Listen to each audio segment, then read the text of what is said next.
I'm your huckleberry.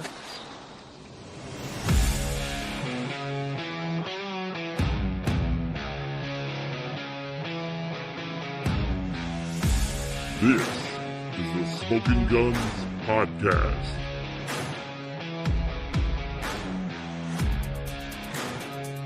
No G with a Z, POD, Smoking Guns Podcast. We are a podcast that deals with professional football in San Antonio. That includes in their off-season San Antonio Brahmas of the UFL, along with the San Antonio Gunslingers of the Indoor Football League. And that's where we'll be spending a lot of time tonight as we talk about the San Antonio Gunslingers and their game last night. 74-68 loss in Prescott Valley against the Northern Arizona Wranglers. We're 0-2 in the Battle of the Logos. We are lucky we did not make a bet because we would have to be changing up some logos, changing up some color schemes. Right. My name is Phillip. I'm one of your hosts, and I'm joined as always by my good buddy Leo Yamas. Hey, what's up, Smoking Guns Posse? We are missing one RC Woods, not because she's missing and not because she's sick, because she's having fun. She thinks hanging out in Chicago and going to Cubs games and seeing family is more important than talking about the Gunslingers. How dare she? I'm so disappointed in her. I also wish I was there. Hope you're having a good time, RC. Hope you're enjoying your time out there, and I hope the Cubs win whichever game you're going to, unless they're playing the Rangers, and then I don't. But we're not talking about the Cubs, and we're not talking about the Rangers. We're talking about the Gunslingers. The Brahmas are done for the season, so we don't need to talk about them until news pops up, and news may pop up. Yeah, but instead, we get to talk about the San Antonio Gunslingers last night going to Prescott Valley in a game that I don't want to call a must-win, but it was like right next door to a must-win. Like it was as close to a must-win game as you can get, and we did not win. And I know people have thoughts. Like I know you have some thoughts, Leo. I know I have some thoughts. Ralph Jeskins says, remember, it's not Prescott Valley, it's Prescott Valley. Doing my best here to not upset any of our Northern Arizona friends and family, if there are such things. They go into Prescott Valley and they played a decent game, Leo. The Gunslingers played okay. They beat a bad team in that game. They would beat a bad team, but Northern Arizona is not a bad team. They're a above average team. It's unfortunate. This is a game you needed. This was a Western Conference game. It starts to make the walls are starting to close in. I'm sure people notice our title of our episode today is No More Net. We are no longer operating with a net. Any loss in the next 4 games probably means the end of your playoff chances. Mathematically things happen, but you really have to win out at this point and get some help along the way, which is all possible. And we'll talk about why I believe that's possible. But it is what it is. You lost a game that you really kind of needed to win. You've now lost 2 to Northern Arizona. You've lost to San Diego. You've lost to Bay Area. You've lost to Vegas. All of those playoff teams that are above you that you need to jump over or whatever all hold the tiebreaker on you. Yeah, that's rough. And really, it was a game they should have won. Yes, like very capable of winning if they played just a little bit better. Yeah, we could talk about the good parts of the game. Keyshawn Harper running incredibly well, probably his best game of the season. Sam Castronova looking like the Sam of old. He looked a lot better to me. He looked much surer of himself. He did not seem to be weary of running the ball if he needed to run the ball. James Palmer kind of blames it on mental errors. I have very specific things that I can blame this loss on, and I'm gonna here in just a few minutes. But as far as the good things, what else did you see, Leo, that was good? Keyshawn Harper, maybe Sam coming back to form. What else? Sam definitely looks healthy. Keyshawn, I will agree, had his best game of the season. That was a very strong performance. They cleaned up the penalties that we've discussed in the past. Did pretty much. I didn't see anything outside of one that we can talk about, but it wasn't really a totally on the team or on the player. So what you're talking about is your least favorite penalty in the IFL. It is the like delay of game. Sam Castronova runs the ball in. I think it was his second touchdown. He does the little finger roll thing, and then he gathers the ball back up and tosses it into the crowd. And anybody that knows San Antonio and the Gunslingers organization probably recognized who he tossed it to. He tosses it to Don Rackler. Yeah, Don Rackler. Mm-hmm. It over to the owner. They collect these things. They have a collection they're trying to gather of all of those, and he tosses it over to him, and so we get penalized 15 yards on kind of a weird. I still don't like the rule. I know, Leo, you have some pretty specific feelings about the rule. That was the only real big penalty issue I saw the whole time. Yeah, it was a terrible rule. First of all, it's a stupid penalty, but it is a penalty. And in a game like this, where it's toe to toe and very close, and how important it is to get that win, that was just a huge mental error on Sam Castronova's part to get that ball to Don Rackler and get the penalty. Not that, I mean, I think it's a penalty that shouldn't be called. It should be stricken from the rule books. It's stupid. I agree.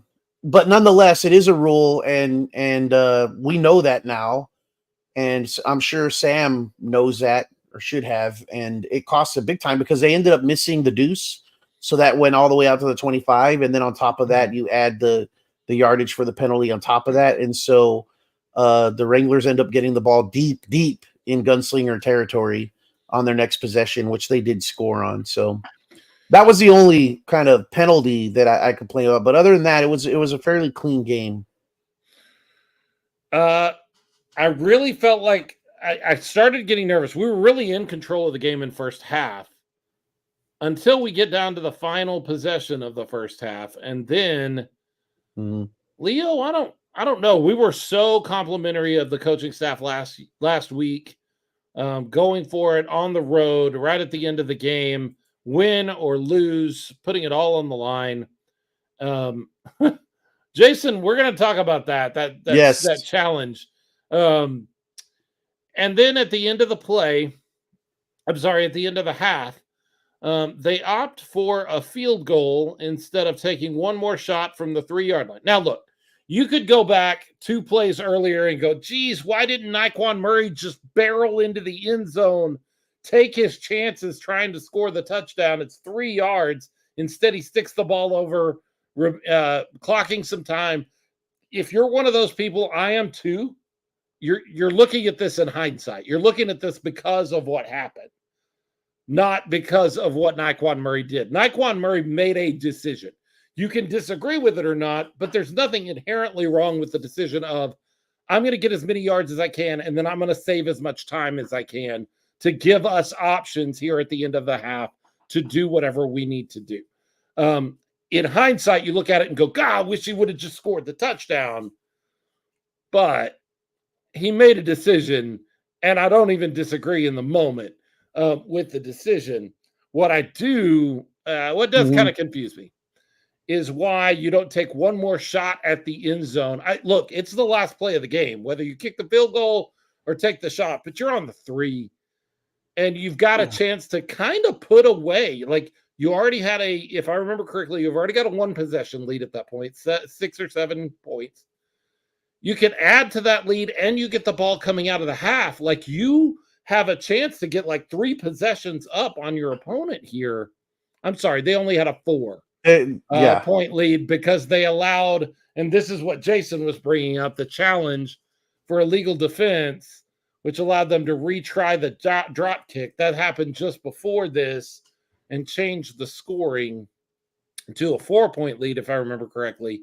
Leo, tell me what you think about coaches that can challenge a play where something has nothing to do with the actual play, with the outcome on the field, but they can find some ticky-tacky little thing and get another shot, another bite at the apple. Do you like that? Are you a fan of that, Leo? Do you enjoy that?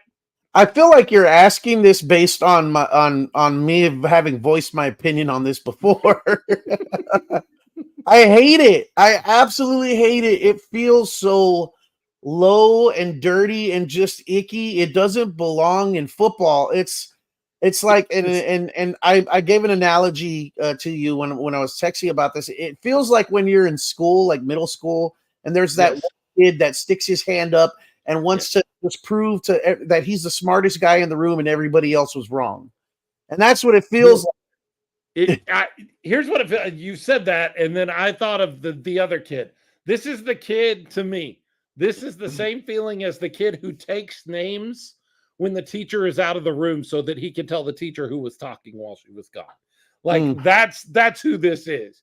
And so you're technically right. Yes, we were talking and the teacher said we weren't allowed to talk and we would get in trouble if we talked. But you are the one who took the names and then tattled on us. It didn't really affect anything and nothing was different, but you decided to penalize us to earn some sort of brownie points or polish some sort of apple. That's what it feels like to me. This is very connected to Anthony Beck and that challenge in the game that we all had a problem with where, he found the little issue and made sure that he got another bite at the apple, another try. And that had happened there at the end of the first half. I would have loved to have seen them go for that end zone one more time. And I realized that you may not get it, but you didn't get any points anyway. It's not like you turned your 4-point lead into a 7-point lead and you can go in with a full possession. And I understand the logic behind what they were doing. But it didn't matter. And I'm going to correct you here, Phillip, because it was a 1-point lead at the time. It was a 1-point lead, and the 3 would have made it the 4-point lead had they made the field goal. And that's the biggest issue I say is why not go for the 3 yards, from 3 yards out? Why not go for the touchdown to put yourself up a full possession when everybody knows in the indoor football game, it's a possession game. It's how many possessions can I score versus how many possessions you can score. And to me, being up 1 versus being up 4, it's almost the exact same thing in this version of football. It really doesn't make that much of a difference when you're scoring 6 in a possession and able to get 2 points off of your drop kicks, which I'm irritated by that as well. It does make a difference, Leo, because that means you can absorb only 1 drop kick to 4 drop kicks. Yeah, but now you're talking about absorbing points that you're planning on giving up versus putting them behind the 8 ball and getting more points as far as a possession lead, knowing that you're going to have the ball first in the second half, and then you can actually get 2 possessions.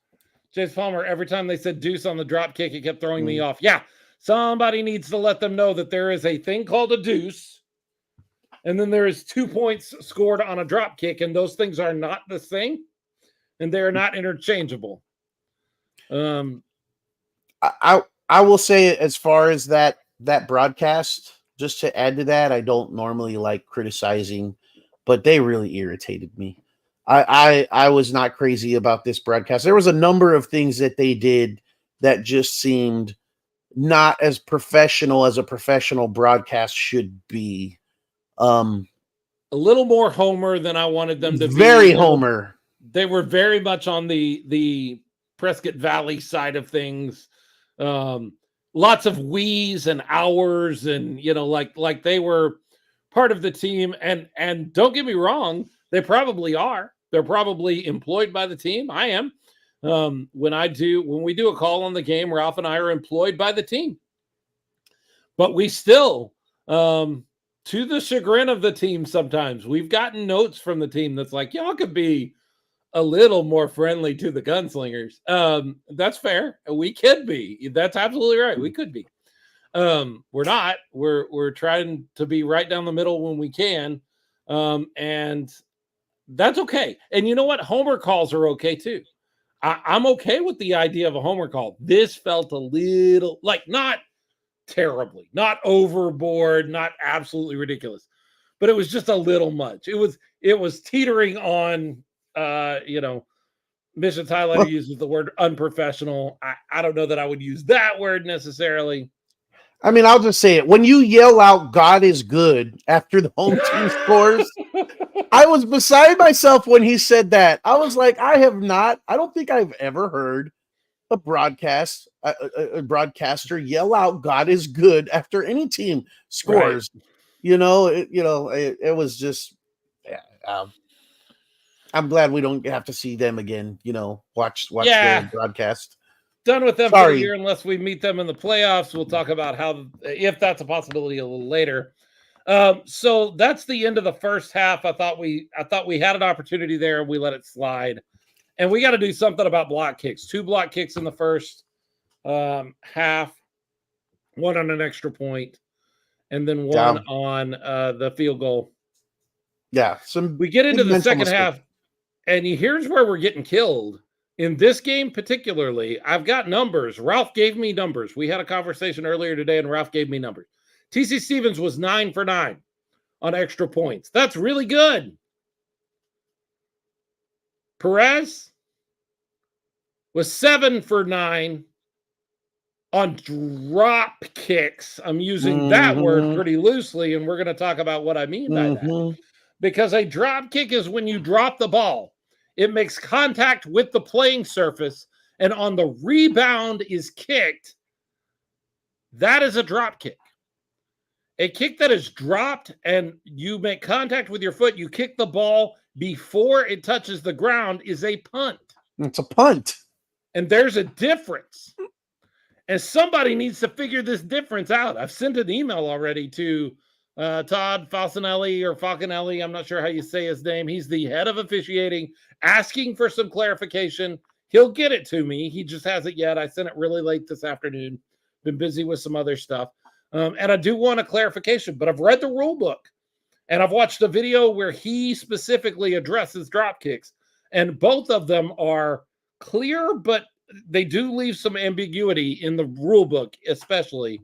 But the ball is supposed to contact the surface. Now I'm being corrected. 6 for 8 on extra points. Yeah, we have a couple blocked. Yeah. And you're right. One that was had the missed. one blocked. Yeah. One blocked, one missed. 9 points. I know this part's right, Ralph. 9 points that TC Stevens was responsible for to the 14 points that Perez was responsible for on extra point opportunities / drop kicks. Again, I'm using that word pretty loosely, which is a 5-point difference. Leo, how many points did we lose by? 6. 6. Yeah. 6. Got to fix this drop kick issue. And it's not playing the drop kick. Like one or the other. It's not the first game either. I've complained about it to you before. Question brought it up because I've seen these, even at the home games where they're doing this drop kicks, and I'm like, I don't see that ball hitting the ground ever. They're just dropping the ball just like on a punt and kicking it well before it makes contact with the ground. And that just seems a lot easier to me. A lot easier. Oh, it is. A huge difference in the amount of skill it takes to kick a ball and get the trajectory you want when you're dropping it directly and directly to your foot and it going off your foot than having to kick it off of a bounce off the ground. It's just, there's a huge difference there, in my opinion. And I've been noticing that in a lot of these games because more and more teams seem to be kicking these drop kicks on us. Right. And you're right. I think we even asked about it last week or wondered why Stevens hasn't attempted the drop kick himself. Jason Wood says if a punt goes through the goalpost, does it score points? Well, no, because there is no punting. There's no punting in the IFL. Punts don't exist. TC had 3 deuces, a 4 negated by the kicking team offsides issue. Yeah. We came out ahead on. I think we actually should have given up some penalty yards, and we pinned them back to the 5, which was, okay. I'd like to have the 2 points too, but it is what it is. Yeah, you mentioned the 6-point difference on that subject there, and you can see here, 7 points given up on special teams. You had the blocked field goal, letting them come right up the middle again. I don't know. I actually texted you, Phillip. I said, how did he get that deep into the backfield? I mean, it was just there was nowhere for that kick to go. Plus, lining up right on the missed drop kick, giving them the second chance. On the drop kick that they actually got to do the second one on that we talked about already on the Super Challenge, and then being offsides on the deuce that took the 2 points that we made off the board. So that's your 6 points right there, plus 1 just on special teams. But we still had a lead going into the second half and really through the second half until Sam Castronova throws his 4th interception of the season. And look, I'm not even going to blame Sam on this. Like, this was an incredible defensive play and sort of lucky placement. There is an issue I have on this play, but it would not have changed much. Defender just jumps up out of nowhere, pulls the ball in, and looks and has nothing between him and the end zone but green. Sam Castronova attempted to get there to slow him down or block him. Is blocked in the back, which I would love to see them call and pull them back. Take the penalty or take the touchdown off the board and make them earn it. But that's neither here nor there. It is what it is, and unfortunately, these things happen, and this was huge. Like, this was the pick 6 was a huge moment in this game.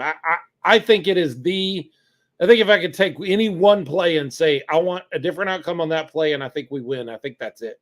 And that's not anybody on the Gunslingers' fault. It's not Sam's fault for throwing an interception. It's just a really good defensive play. You're going to have those. Those are going to happen. Yeah. For sure. And that was a great play. That was a great defensive play, like you said. It's unfortunate, the timing that it happened, especially in the second half. I mean, there went our 1 possession lead. We end up having a deficit, and obviously didn't overcome that. So that one really hurt. But, people point to that. People point to the decision-making at the end, which we haven't got to yet. But I have to say I was disappointed in our defense this game. I think the defense was a key factor in this game in that, I mean, Northern Arizona hadn't even touched 70 points this whole season. And, we gave up, 74, I think? Yeah. 70, yeah. 74. There were key moments, talked about up the middle, the quarterback runs up the middle that we just didn't have an answer for. And they were big plays. Really, I mean, you got to give credit to Joshua Jones, their quarterback. He outplayed he outplayed Sam in this game. Not knocking Sam. I think Sam, he's MVP. He played great. But Joshua Jones had a better game that our defense allowed. It 6 throwing touchdowns and another, I think it was 2 rushing touchdowns. I mean, when you can't stop them and you give up, a turnover and you give up those added points and you make these mistakes on special teams, you're going to lose the game. That's what happened. Yeah. So let's talk about the end of the game. At the end of the game, we have the ball on the, what was it? Right on the 18-yard line, I believe it was. We've got about 18 seconds left in the game. It's 4th and 3. Mm-hmm. We've thrown 2 passes incomplete up to this point, one to Naquan Murray, one to Kali Rashad, I believe. And then on this final play of the game, instead of going for the 3 yards, you've got a timeout in your pocket. You can go for the 3 yards, get your first down, call your timeout, and you probably got 2 shots into the end zone from the, 13, 14, 12 maybe. If so that's your option. Instead, we go for it all into the end zone on 4th down, incomplete pass, game over. I would like to have seen a different decision there by James Fuller or Tom Manas or whoever it is. And again, I'm not a coach.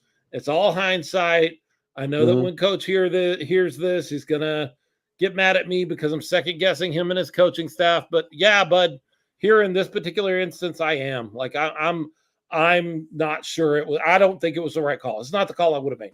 I would have gotten my 3 yards. You've got Keyshawn Harper is running great.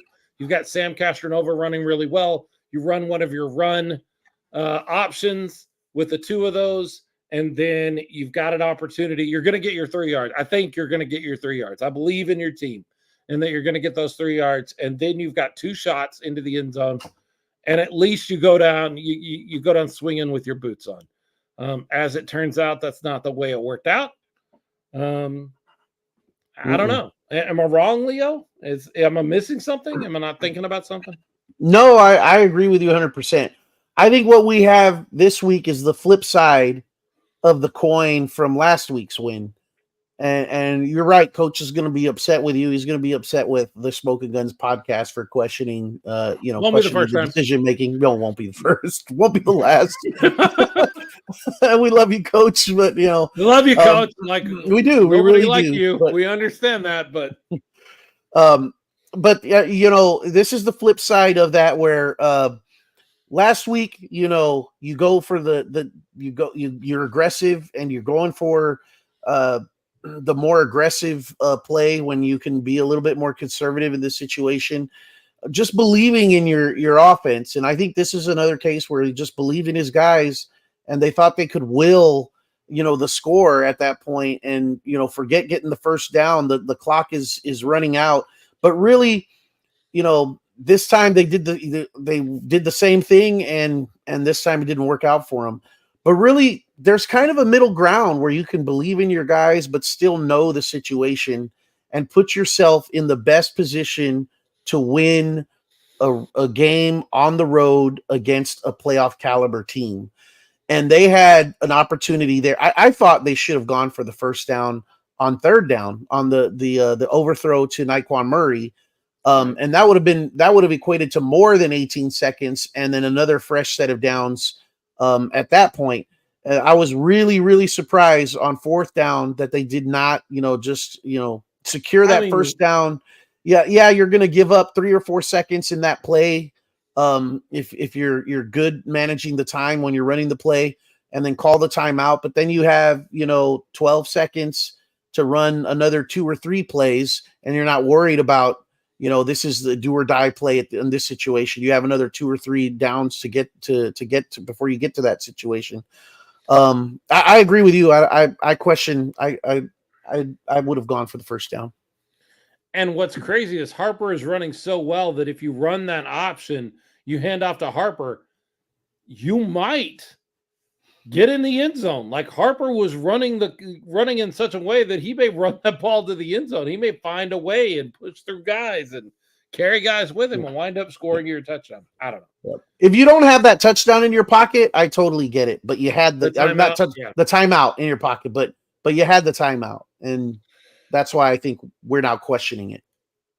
Yeah, and again, I mean, I know that questions are not Coach Manas's favorite thing, but it has to be asked. And it has to be asked because I got texts asking me those questions a lot over the evening last night from multiple fans. Like, why wouldn't you do this? And of course, I was already there. I was in agreement with them. So I'll tell you what we're going to do. We're going to take a quick break. And when we come back, we got a special guest all the way from the Great White North. And we'll talk to RC Woods and see how she's doing up in Chicago. Hang with us. Smoke Guns Podcast. We'll be right back right after this.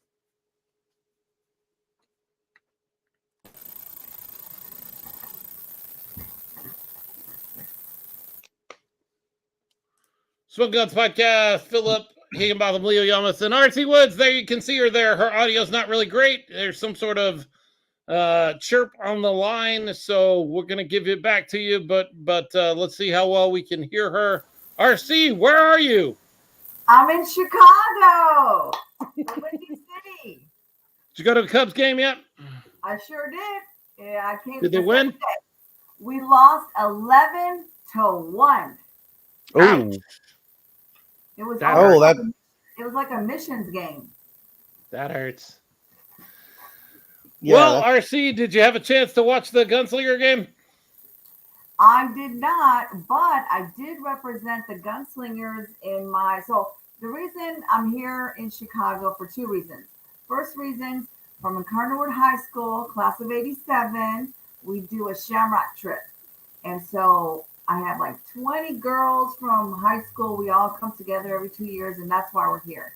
So on our last day, we have this huge bus trip. And for the group picture, I showed my guns. I was representing smoking guns. I don't know if y'all saw that. I did. Yes. I asked Weston, I was like, is it okay if I share this? Because I have like a drink in my hand. He said, go ahead. So I was like, okay, cool. Drinks go with football. Yeah. Yeah. Why would you not be able to do that? I don't understand why you wouldn't be able to do it. Well, RC, we're glad that you are having a great time in Chicago. I am. We are having a lot of trouble with your audio and getting that chirp on there. I know that we just had the cheer camp, and we were lucky enough to be able to sponsor two girls, two sisters. Yeah. 16-year-old and a 9-year-old question mark. I've got the information. Hold on. Talk amongst yourselves. Hey, so RC, when I was in St. Louis, I was so tempted to go up to Chicago just because they have such great food over there. So I'm a little, being the big boy that I am, it's the food that always draws me when I'm visiting a city. So I'm a little jealous of you and all that great food up there that you're hopefully enjoying while you're there. Yes, I've had the deep dish pizza. I've had the Chicago style hot dog, a couple of Italian places. We've done so much. And then this Saturday, I actually have a wedding to go to, but it's a 5-day wedding. So every day is different events. Tomorrow starts the comedy club. So I'm super excited about that. Are you going to perform at the comedy club? No. I'm just going to laugh. I've had to pay for a wedding before, my oldest daughter, when she got married. And that was just for one day. I can't imagine what a 5-day wedding costs. Oh my goodness. No 5-day wedding. Are you kidding me? I'm not going to it. You send me an invitation like, hey, it's a 5-day wedding. I'm be like, I'm sending a gift. Y'all have a great time. I ain't got time for a 5-day wedding. Are you kidding me? I've never been to a 5-day wedding, but I'm super excited. I can't wait. I wish the best for Fernando and Angelique.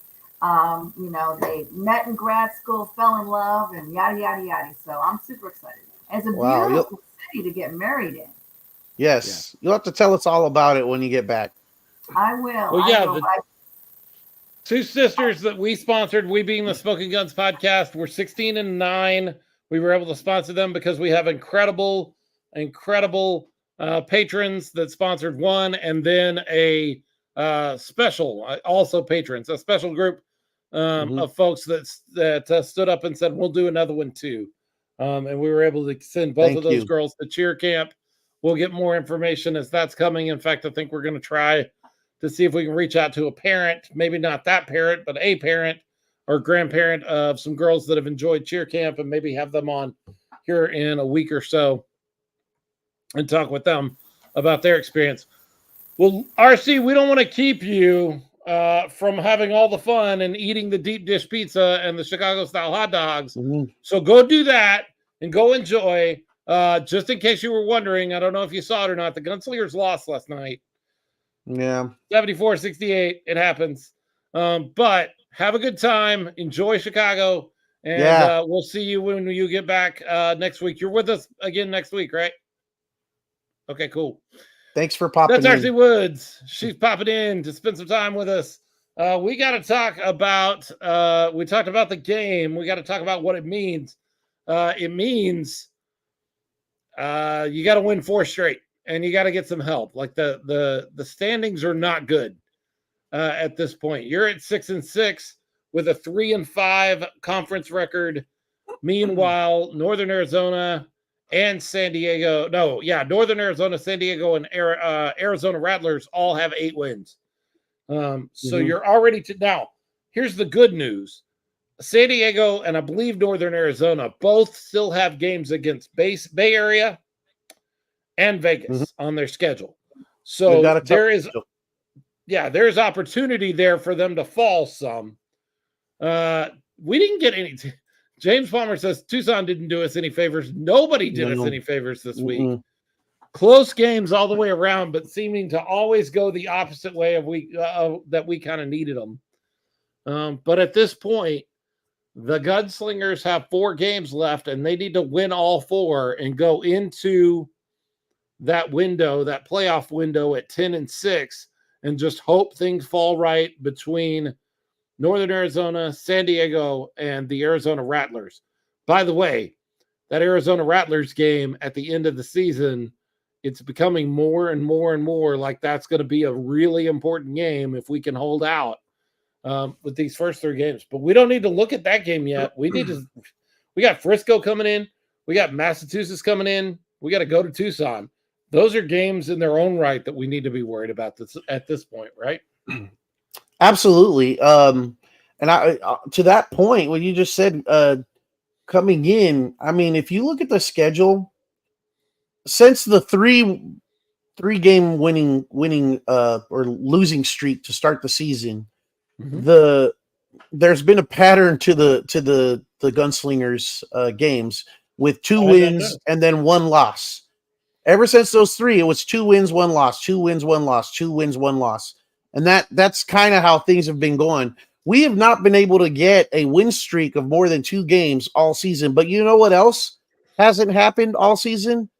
What's that? A streak of games at home. It's always been 1 game at home and then you're on the road again. So it's kind of, these last 4 games are going to be tough, but 3 of the 4 at home and they get 2 in a row at home in these next 2. So if there's any silver lining to this to look at, if you want to evaluate the schedule up to this point, they got the backing of their home crowd and the fans and being at home and not having to travel and all that stuff for the next 2 games. And if they can build a little momentum in those 2 games and get those wins, they're both tough teams. But if they can do that, then they go on the road against Tucson. That's their 1 road game. And if they can manage to win there, then they come back home against Arizona. And that could very well be like a playoff game. Really, every game from this point on is like a playoff game. But that Arizona game may be the one that decides who's getting that 4th and final seed. Yeah, and I know we're going to have lots of folks. I know James Palmer is really, really tracking all of this. And I know folks are going to be doing the math and watching the scoreboards and seeing what other teams do. Really, in the locker room, and the Gunslingers just have to worry about their next 4 games. In the season at 10-6, hope some things break your way. But you can't worry. You can't scoreboard watch at this point. You lose another game, you're not going to – whatever window you have to the playoffs is shut, basically closed. Yep. Maybe not mathematically closed, but basically closed with any loss at this point. Yep. It's 9-7 is just not going to do it.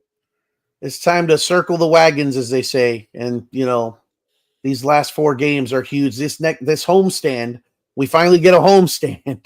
Right. These next 2 games, I think, are really big because I think if they can win those 2 in a row, they can build some momentum and feel good about what their chances and where they are going at Tucson. So, yeah, I told you all a couple of weeks ago that with the remaining schedule, we could afford 1 loss. Well, that's it. We just had it. It wasn't where I wanted it. I was hoping that it would be one of the non-conference games, either Frisco or Massachusetts, or this first game against Massachusetts. I felt like any of those could have been that one loss, and we would be in a better position. It is what it is. And here we are, 10-6, get a little bit of help. Maybe you make your way into the playoffs. Here's the great thing about getting into the playoffs, though. Anything can happen. I think we can beat Bay Area. I think that we had a rough game there, but I think we could beat Bay Area. And I don't know what we are against Vegas. I don't think anybody does. We were a completely different team. Different team. And so you get into, if you can manage to get in the playoffs, all bets are off. Like, it could be anything. You could get bounced in the first round. You could go all the way to the championship. Like, who knows? You could be playing Green Bay in Vegas for the championship in August or whenever that is. August, right? Yeah. August 14th, I believe, or 15th, something like that. Yeah, something like that. I just know I can't make the trip because my granddaughter is due on the 16th, and when I looked at it, it's the same weekend. So yeah, that's more important. Like, that's more important. James Palmer says, Leo, should I make a sign that says Sam for MVP for the next couple of home games so we can get that chant going? Sure, why not? I think the more chants we can make, the louder we can be, the more obnoxious and disturbing we can be to the visiting team, the better. You know, I've said it before, and I really mean it. I really, really want for the Freeman Coliseum and the San Antonio Gunslingers fans to be known around the IFL as the absolute worst place to play because of how intrusive the fan base is without being unruly. Yeah, exactly. Yeah, I mean, we could easily be the worst place to play if, like, we didn't provide hot water for the showers. Yeah. And, like you know, we spit on players as they walked past us on the sideline. Yeah, like, that. We're not going to do that, but, you know. Yeah, James Palmer brings up a great point. There's a new ticket deal. Buy 2 games, get the third game for free. 3 home games left. You can see all 3 of them. If for whatever reason you don't have tickets to those games already, you can. And you can get them a little cheaper. You can get them at 2/3 the price, which is a deal. 33% off. Who doesn't love a sale? James Palmer, we could have to play in the library like Frisco, right? Oh, they don't like cheering. They don't like noise. They cheer like this there. We do. We like the noise. Yeah, there's nothing left to do but win the next 4 games and then just hope things fall where they do. If you can win out, go 10-6.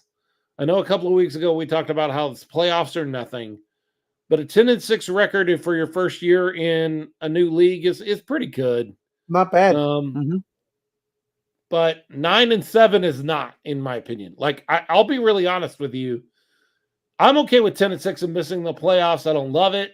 But kind of like kissing what did they used to say about ties, kissing your sister? Like, I guess. But 9-7, that's my line. Like, that's where the line is, because you see 9-7, it's just like, I don't like this. I don't like this at all. And then, of course, anything below that would be not acceptable. Anything below that, and is there an argument for Sam Castronova not being the MVP of the league? Is the other thing I'd be worried about, because he definitely deserves that. I don't think so. I think his, 61 touchdowns, passing touchdowns, and you add in another, Baker's dozen of rushing touchdowns or whatever he has. Like, the man is at this point. I think they talked about it on the broadcast last night. Nate Davis has the league record with 75 passing touchdowns in the IFL. Sam can beat that. Sam will beat that. I think so. Going on right now, 61, and he's got 4 games left. He's going to beat that. I mean, what is that? Another 18? He needs another 18 touchdown passes. 18 divided by 4. He needs 5 per game. Yeah, he can do that. Yeah, easy. And on that subject, and I know we've mentioned it before and given well-deserved kudos. I'm not trying to take away from it. I'm just posing the question. And I think Mark Yamaguchi a little while ago, I'll bring up his comment here on the screen. Just my opinion, but I think this was the best performance game by our gunslingers. Just have to streamline some things. What are your thoughts?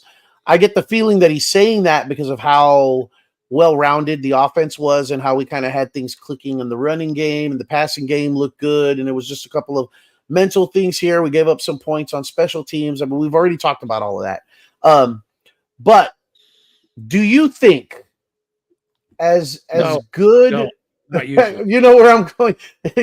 Do you think as good as Keyshawn Harper was in this game and as good a game that he had, do you think when the team not relies but emphasizes the run game as much as they did, it takes away from Sam Castronova and the passing game? Because when you look at his stats, they're not what we were used to in this game. Right.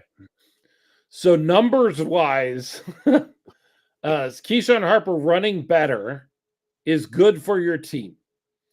It is bad for Sam Castronova's stat line. It takes touchdowns away from him. It takes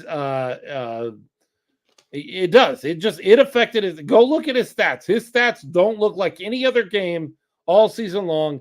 And Keyshawn Harper had the best game of the season. Those are not those are connected. There's not just a correlation there. There's causation there. There's a reason.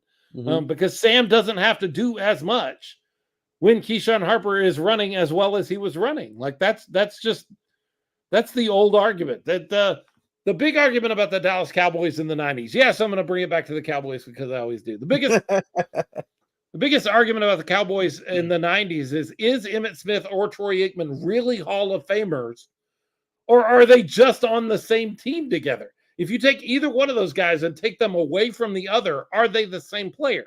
No, of course they're not.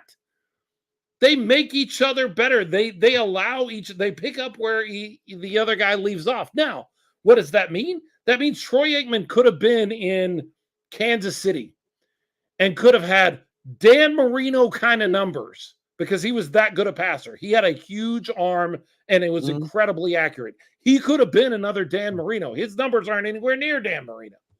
You don't want to know why? Because he had Emmitt Smith. He didn't need to be Dan Marino because he could hand the ball off to Emmitt Smith. So yeah, Keyshawn Harper being good hurts Sam's numbers. Sam will take it. I promise you, ask Sam, he's going to take it. He said, I don't care. Yeah, no way. I get that. And I don't disagree with that. And I'm not really disagreeing with anything. Like I said, I'm just posing the question. I'm wondering out loud in the company of you and our followers right now. But what more I'm asking rather than the numbers is and I just had the word and it went away. It's a simple word too, but my brain doesn't work sometimes. The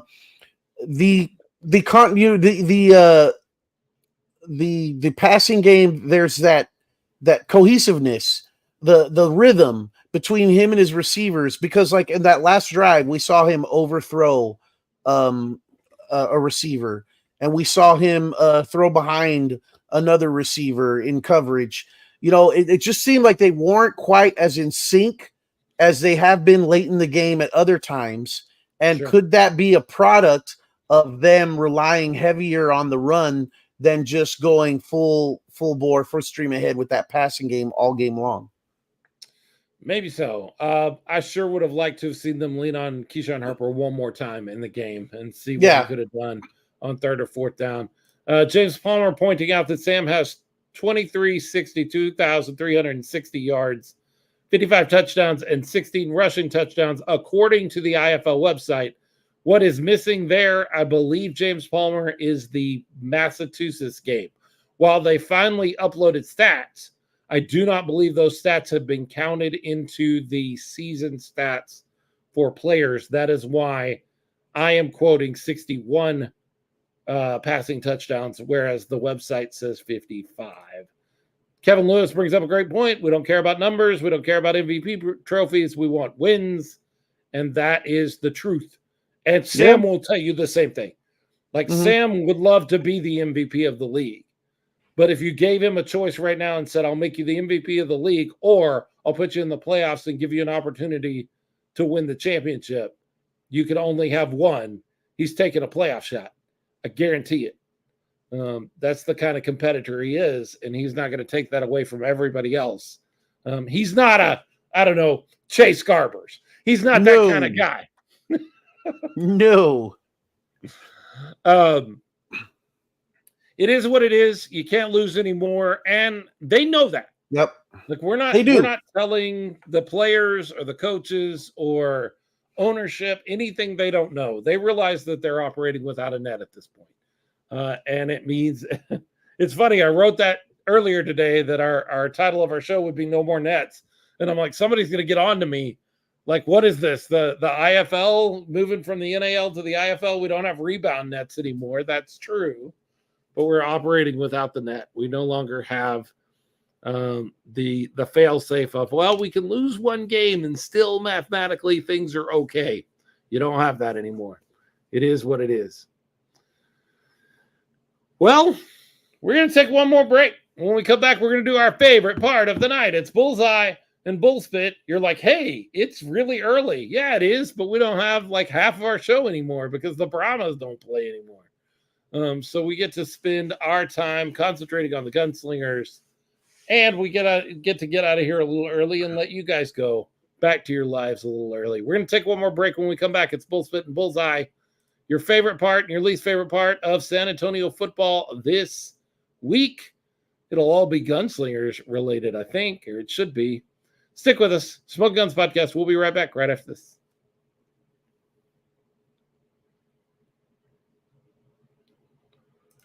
Smoking Guns Podcast. Phillip and Leo Yamas hanging out with you and talking about these Gunslingers and their 74-68 loss in Prescott Valley. It's our favorite part of the show. It's the part of the show where we point out what we loved and what we didn't about the week in San Antonio professional football. Leo, I'm going to let you go first because that's what I do. What are your Bull Spit and Bullseye for the week? It's hard to pick a bullseye when you lose a game like that and you're really wishing you had taken the win. And you know that the team was capable of winning that one. You just kind of let it get away from you. So, but I mean, the bullseye will have to be. We've talked about the performance by Keyshawn Harper. I mean, there was a couple runs in particular that it was just like, wow. You know, I don't think I've seen a run like that in the indoor game as a Gunslingers fan. I'm not saying nobody runs like that. I'm just saying I haven't witnessed it. You know. On the Gunslingers. They hadn't had a running back like that before until this season. So that would definitely be my bullseye for the game, for the week. Unfortunately, it wasn't enough to get the win. My bull spit is, because it's starting to really irritate me, is that drop kick. Because I've brought it up in weeks before, and I'm like, the ball isn't hitting the ground, and nobody seems to either they're not noticing it or they're not caring. It's like we're just letting it slide. And it's been hurting the Gunslingers in the last few games because it seems like the last several games the kickers have opted to do that against us. And when Stevens has a deuce or had multiple deuces in a games, have been offset by this little pooch punt that goes through the uprights, which just irritates the hell out of me that they get 2 points for that when I clearly don't see any part of that ball getting near the ground. It's just dropping off the foot and through the uprights, and it's 2 points, and I'm just confounded by it. I don't understand. Yeah, like I say, I reached out to the league. I'm expecting them to circle the wagons and protect their own. That's what they normally do. And I don't even disagree with that. Like, that's what probably a head of officiating should do. And we've talked before on this program that I don't ever want to switch with them. They've got a tough job. And I appreciate the job that officials do.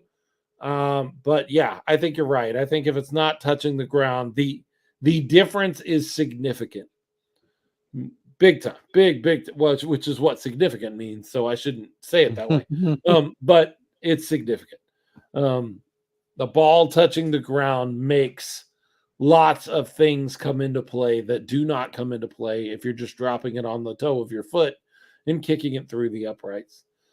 Bullseyes are tough. You're right. Well, let's let Jay Washington go here. He's got his bullseye, Keyshawn Harper, and MVP Sam. His bull spit, the special teams, extra points. I would tend to agree with part of what he says there. And another bullseye, a home game coming up on Saturday. I am excited to get back into the dome, into the Coliseum, and enjoy another Gunslingers game. I'm going to agree with Jay Washington and say Sam Castronova.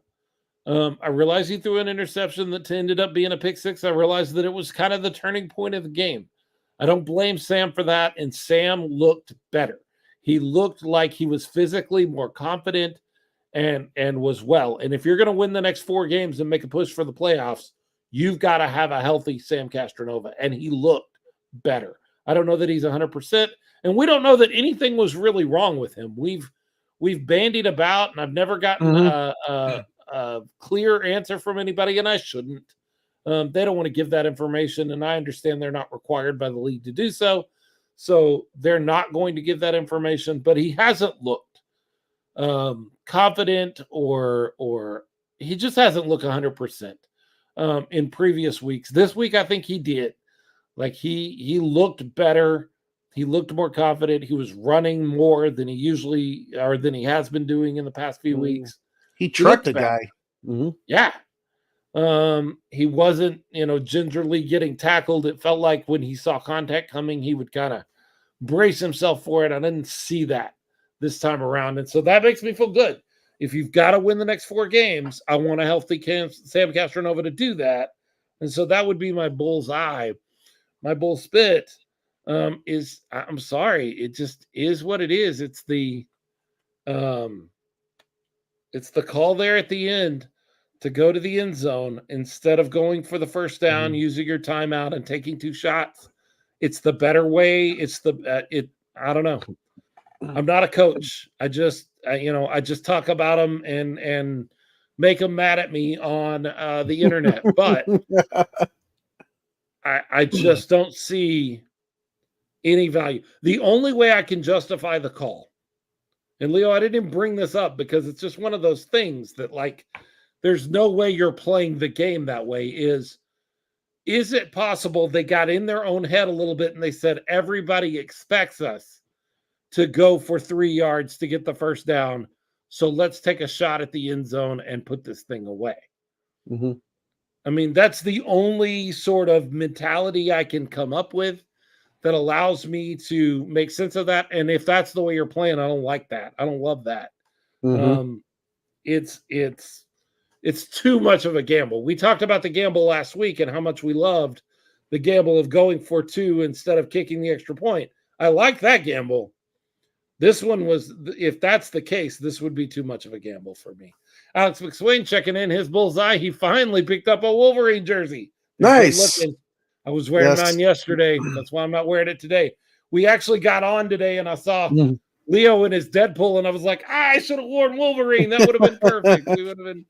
And then his bull spit missing the game due to work. Yeah, sorry about that, bud. That stinks. That's always rough. I hate having to miss a game and go back and watch. For whatever reason, work, family, whatever the case. And I mean, there are more important things than football. Make sure if you ever meet my wife, you tell her you've heard me say that.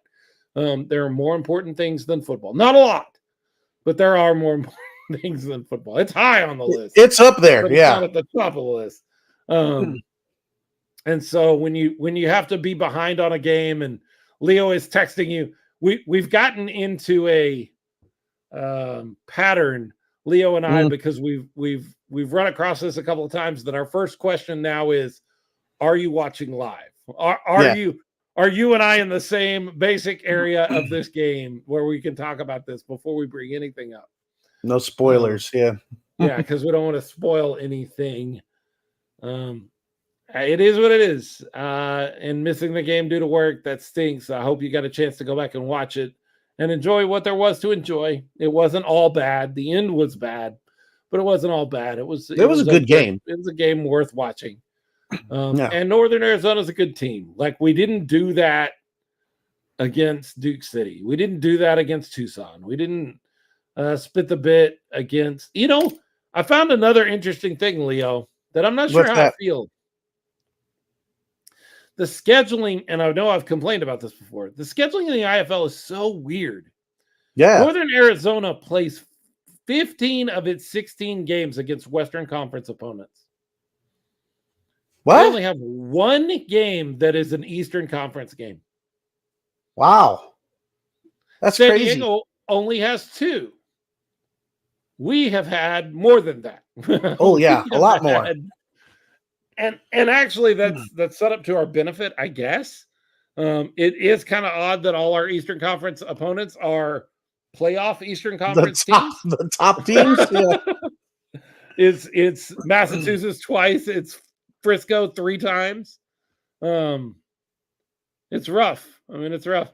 Mo Ferrante says, how does that make any sense? I don't know. I can't tell you. I am much more like, I like my schedule to make perfect sense. And like, there needs to be a formula, and you play this many games. Like, I know why they're doing it. That's the answer to your question, actually. How does it make sense, Mo? Travel. Like, that's how it makes sense, because you're dealing with teams that have smaller budgets and have to make travel make sense. And so when you're in Prescott Valley or San Diego versus San Antonio, where you're right here on the line, where you can go to some of these Eastern Conference teams like Tulsa, Frisco, some of these teams that are easier to connect with. Massachusetts doesn't make a whole lot of sense, but that's the, I don't know, the one odd sort of exception that proves the rule sort of thing. Maybe Don wanted some crab.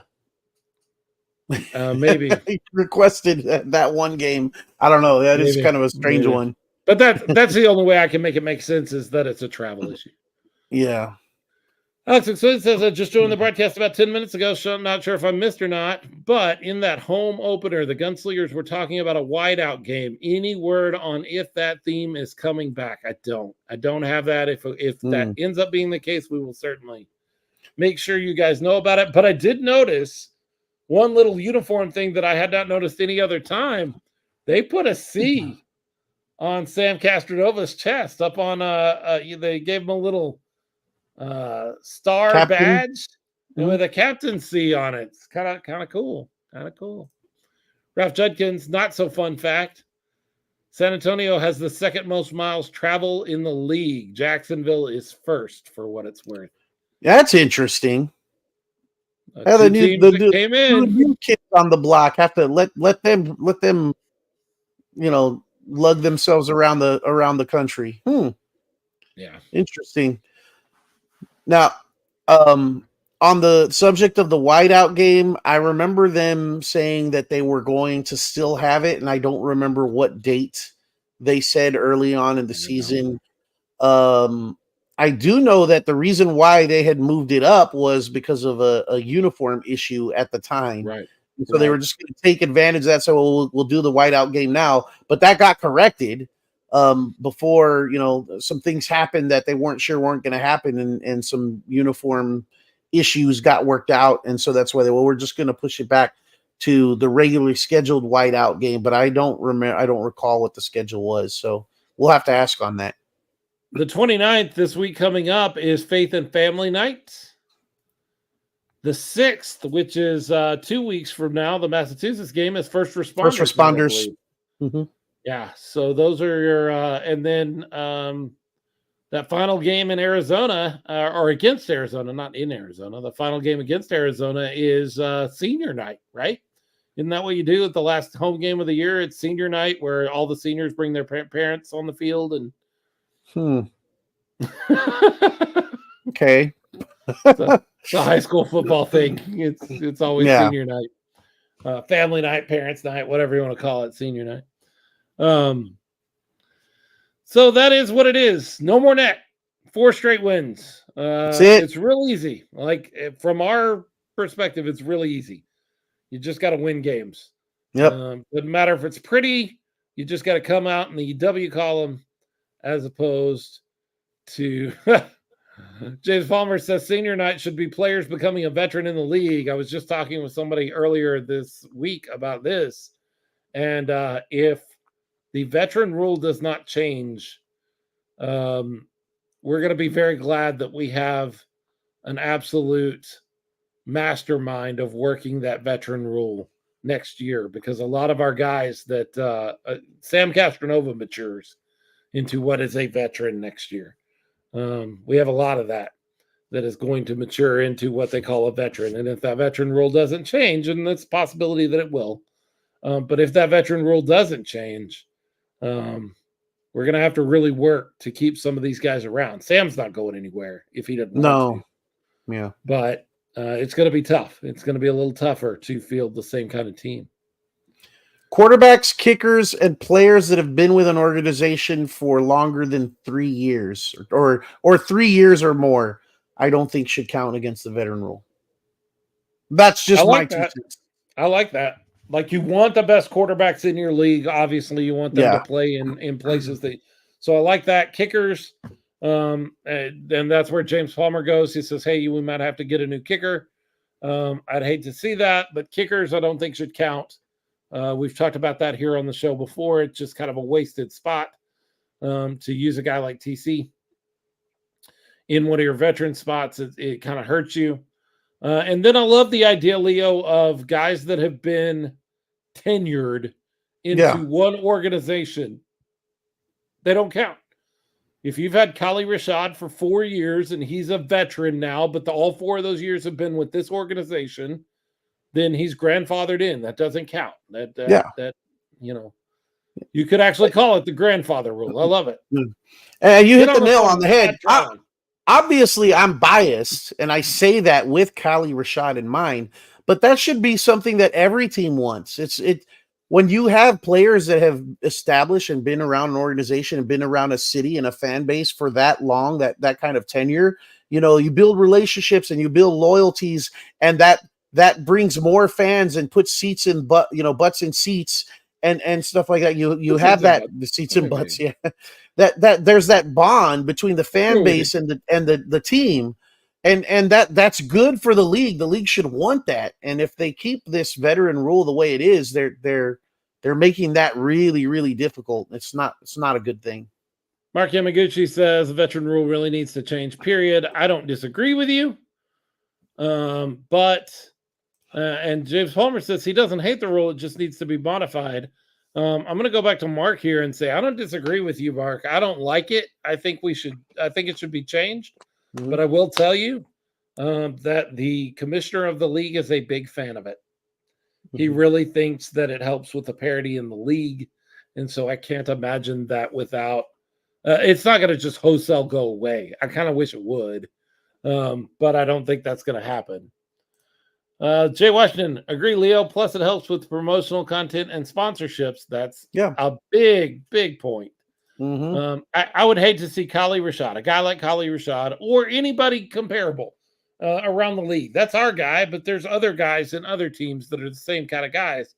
Mm-hmm. I would hate to see those guys have to move on to other teams or move out of the league entirely because there's no room for them because of a veteran rule when they're beloved and productive. Yeah. It just seems to kind of hamstring your teams, and nobody wants to do that. Well, we'll get the win against Frisco, be there in the Freeman Coliseum. If for whatever reason you weren't already going to be there, that's your mission. That's your goal. That's your homework. Your homework is to get to the Freeman Coliseum on Saturday night and watch the San Antonio Gunslingers take on the Frisco Fighters. Game time is 6 o'clock, 6:05, I think. Pregame will start just before that.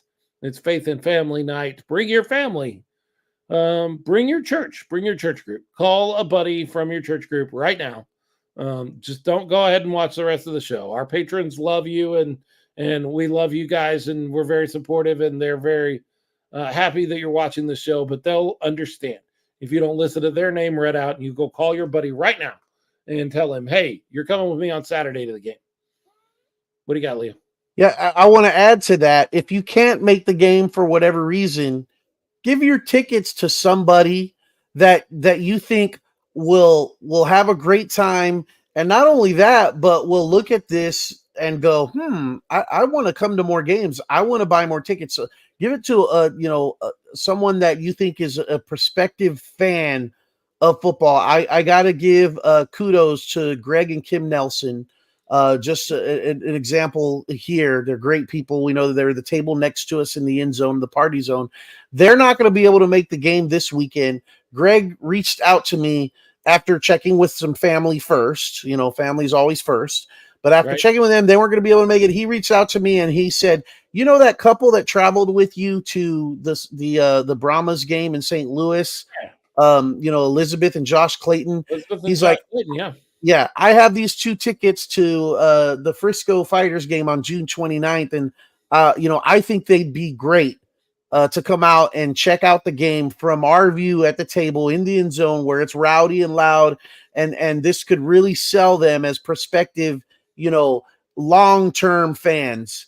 And that's what he was thinking. That's his mission. He's like, the mission is to sell them on the Gunslingers and becoming as big of fans as they are the Gunslingers as they have been of the Brahmas, and kudos to and my thanks to Greg and Kim for that. And Josh and Elizabeth will be at the game and in the party zone with us on the 29th against Frisco. So if you can't make it to the game, think about giving your tickets to someone that you think will really contribute moving forward and can really fall in love with the Gunslingers. For sure. And the Gunslingers probably don't love that policy of ours because they probably want people to buy their own tickets. But hey, if we can convert them into fans, they'll buy more tickets. So that's one of the great things about not being official part of the team. We can say, hey, give your tickets away if that'll get somebody involved and connected. I'm sure they love having someone there than someone not there. Yeah, for sure. We are the Smoking Guns Podcast. We are brought to you by a great group of patrons. We've already been talking about some of them, but we're going to talk about all of them now. Folks like Alfred Rodriguez, who's been hanging out with us tonight as the mission highlighter. James Palmer, also hanging out with us tonight. Jay Washington, you've seen his name. Jordan Stubing, James Stubing, Kim and Greg Nelson, who we're just talking about, and Mo and Iris Ferrante, who I know are also listening with us. They are great people. They are wonderful people. They make it possible for us to keep the show going, and they make it possible for us to do things like sponsoring 2 girls for cheer camp, and who knows how many guys or kids, because girls can play football too. We're gonna sponsor for the football camp coming up next month. If you would like to be a part of that group and read on that list week in and week out, you can. All you have to do is go to patreon.com/smokinggunspod. That's smoking no G, guns with a Z, POD, and you can join at the $5, $10, or $20 a month level, not limit. And you can help us support the show and help us do really cool things around the Gunslingers and around football in San Antonio when we get the opportunity to do that. Jason Wood says, what are y'all doing during the off season? I'm trying right now to talk Leo into doing a movie podcast with me, like once a month or a couple times a month, just grabbing a movie that we love, something that everybody knows, not obscure stuff, but like Tombstone or Aliens, or just stuff that people love, and just doing an hour or so of talking about what we love about movies that we love. I'm trying to talk him into it, but he's thinking it over. It's extra. It's beyond our call. So we're talking about doing something like that. But other than that, when the Gunslinger season ends, we take a break from football. We don't run through the NFL season. We take a break, and then we get back right at the first of the year as we get ready for the spring football seasons. So we'll see. We'll see what happens in the off season. We are part of the Fuel Network. The Fuel Network is a fan-created, fan content network about sports. It is available on your Roku and Fire Stick. You can download it right now, Fuel Sports Network. You can also go online. Just Google Fuel Sports Network, and you'll find us. We are a show on there. There's other great shows on there, including the A-Team with our very own RC. And shows like the Derek King Show, the Gridiron Ooh, I'm gonna forget it. podcast. Yeah. Posse? Gridiron Posse? I don't remember. Yeah. Gridiron Gang. There's Derek King Sports. There's B-Hawk Live. I don't know what they're doing through the time. The bottom line with Ed, who is trying to recruit our buddy Leo, or at least was at one time, trying to get him to come over and help out with the bottom line. I don't know what you decided to do on that, Leo, but you're allowed as long as it doesn't interfere with your Smoking Guns or the movie or the unnamed movie podcast issues. Of course, Smoking Guns would always come first. Yeah. We are on all of your social medias at Smoking Guns Pod. That's Smoking No G Guns with a Z P-O-D. If you need to reach the show, you can email us at smokinggunspod@gmail.com. With all that being said, Leo, we got to win against Frisco. No ifs, ands, or buts. We have to. There are no moral victories from here on out. There are only wins. Nope.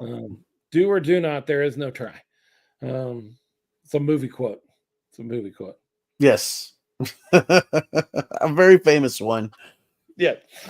Well, with all that being said, Leo, when it comes to professional football, whether it's played in a championship game up in St. Louis that didn't really go our way, or played out in Vegas or over in Jacksonville, up in Tulsa, against Frisco or Massachusetts, over in Tucson, or against the Arizona Wranglers, when it comes to professional football, the 210 has got something to say. Bang, bang. Still, bless your heart, Chase Garbers.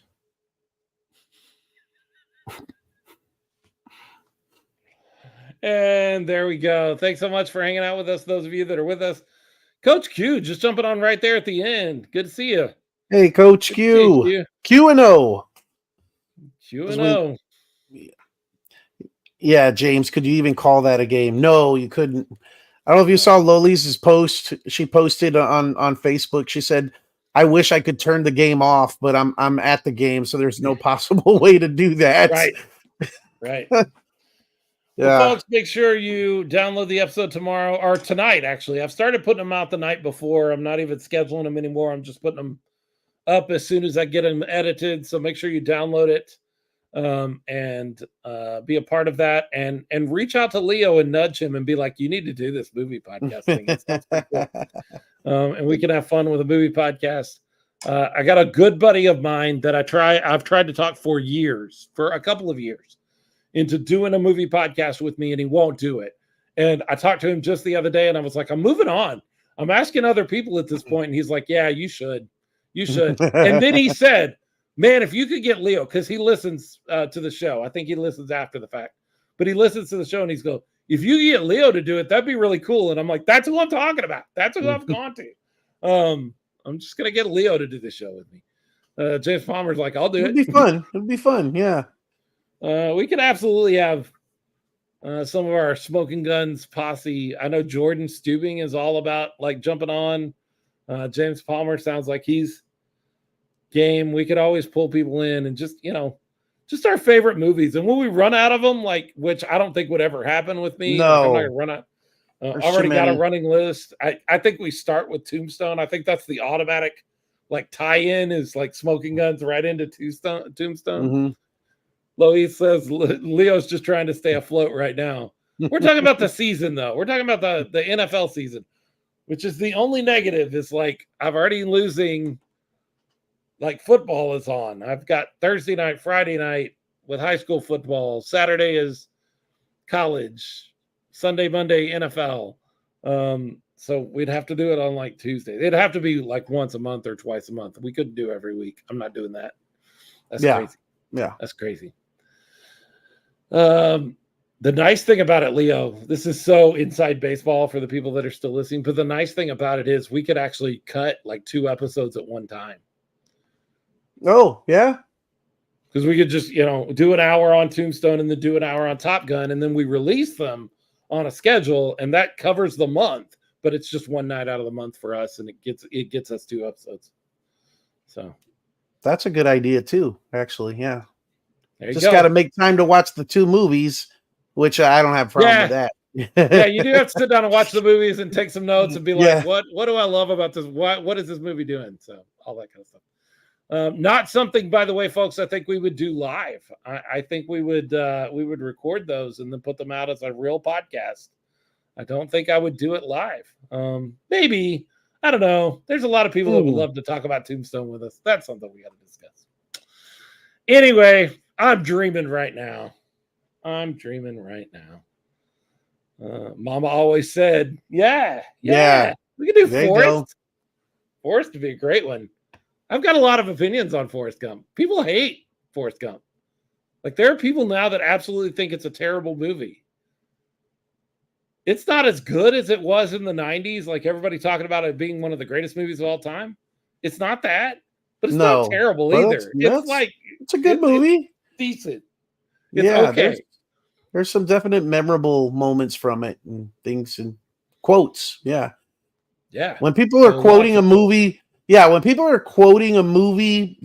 decades later, then there's something special about it. Yeah. James Palmer brings up a great point. Some movies don't age well. That is true. What was I? Big thing that was very popular to everybody my age. Leo, I know that you're a tick older than me, so it may not have been a big deal to you. Was American Pie? Yeah. Those movies did not age well. You go back and watch it now, and you're like, "Wow, this is bad." Man, but I remember watching it in the theater, and it was like the funniest thing ever at the time. Yeah. I was in high school when it came out, and we went and saw it multiple times because it was so funny, and it was right where we were in high school, and like we knew people like that, all of that sort of stuff. And now you go back and watch it, and you're like, there are legitimate like felonies in this that should not be allowed to be, funny. I'm not a Drop Dead Fred guy. Not a Drop Dead Fred guy. I need to go back and watch it. Phoebe Cates is one of my favorite people on screen, and I know she's in that, but I don't think I've ever watched Drop Dead Fred. So. I remember when I was young watching The Never Ending Story, and I thought that was a great movie. And then when my kids came to about the age where I thought they could follow it and understand it, and we watched it, they hated it, but I also hated it. I was like, oh my gosh, what was I thinking? This movie is terrible. Yeah, my kids, they think it's terrible, and I'm like, this was the bomb when I was a kid.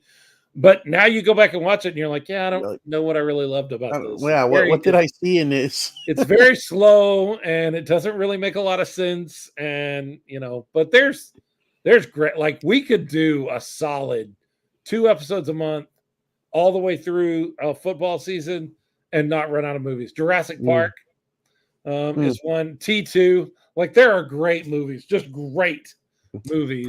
Princess Bride is one that ages like fine Princess wine. Bride, it's great every time you watch it. Excellent movie. Yeah. James Palmer has a movie server. Nice. Those are always fun to be a part of. Well, we have taken up everybody's time and our time talking about non-football stuff, but maybe we'll get to talk some more non-football soon. We'll see everybody later. Make sure you download the episode when it hits tonight or tomorrow morning. Yes. So that we get those numbers. We appreciate you, and we will talk to you guys next week. Have a good night, all.